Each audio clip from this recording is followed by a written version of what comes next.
अस्सलाम वालेकुम friends, welcome back to Top Smarties. Drama serial Daayan. ये तो हकीकत है कि जोर हमेशा कमज़ोर पर ही चलता है। जावेद ने बहुत ही खूबसूरती से ज़किया का हार चोरी कर लिया और फिर जुए में हार गया और यहाँ पर इल्ज़ाम लगा दिया बेचारी निहाल पर। अब यहाँ पर जब हकीकत खुली तो निहाल तो हक्की बक्की रह गई कि जो हार उसने लिया ही नहीं उसका इल्ज़ाम कैसे लग सकता है उस पर। लेकिन यहाँ पर सभी इल्ज़ाम लगा रहे हैं निहाल पर। फौजिया ने तो निहाल को जोरदार तमाचा भी दे मारा, जो कि बाद में शबाब ने आकर छुड़वाया। शबाब निहाल को कमरे में ले गई। निहाल बहुत ही रोने लगी। जवार शाह भी गुस्से के आलम में अब शकील साहब के घर पहुंच जाता है निहाल के मेके। तो यहाँ पर जाकर हार का इल्ज़ाम उन पर लगाने लगा कि निहाल ने आप लोगों तक भिजवाया वो हार, निकालिए वो हार। तो यहाँ पर अब शकील की बीवी कहने लगी, मेरी बेटी को आपके सपुर्द ज़रूर किया है, कुछ ऐसे हालात बन गए थे, मजबूरियां बन गई थी, लेकिन इसका ये मतलब नहीं कि सारे ऐब ही मेरी बेटी में हैं। वो चोर नहीं, वो कभी चोरी नहीं करेगी। भला वो चोरी क्यों करेगी जब वो उस घर की बहू बन चुकी है, उसके पास सब कुछ है, वो सब कुछ दे सकती है।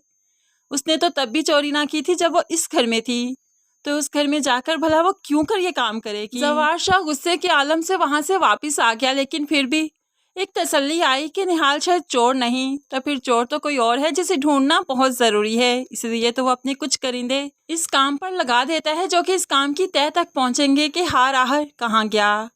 तो यहाँ पर आहर कर उसे बहुत जल्द मालूम पड़ जाएगा कि हार जावेद ने चोरी किया।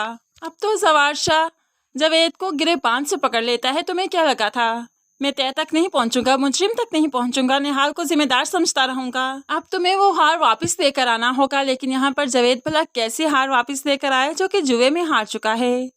अब तो जवार शाह ज़किया को भी बता देता है कि आखिर मुजरिम कौन है। तो यहाँ पर जावेद अपनी बीवी को भिला फुसला कर मोहब्बत के दावे करते हुए माफ़ी मांग लेता है।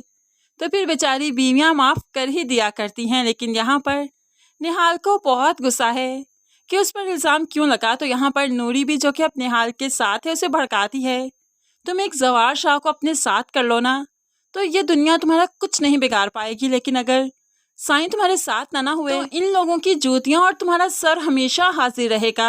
अब तो निहाल जो कि मार खाते खाते थक चुकी है, जो कि बेचारी बनते बनते थक चुकी है, अब सोचने पर मजबूर है कि वाकई उसका शौहर है जवार शाह, अगर उसे अपने बस में कर लेगी तो दुनिया कुछ नहीं बिगाड़ पाएगी। तभी तो आज शबाब जब उसके सामने खड़ी हुई तो निहाल ने उसका हुक्म मानने से इनकार कर दिया, ये कहते हुए कि वो भी जवार शाह की बीवी है, वो चाहे तो ये काम करे वरना नहीं। अब तो यहाँ पर शबाब के 14 तबक रोशन हो गए, मेरी बराबरी करोगी। तो निहाल भी सुना देती है, बराबर तो खड़ी हो चुकी हूँ, शायद आपने खुद ही खड़ा किया, लेकिन अब बराबर आ चुकी हूँ तो बराबरी करने में क्या हर्ज है।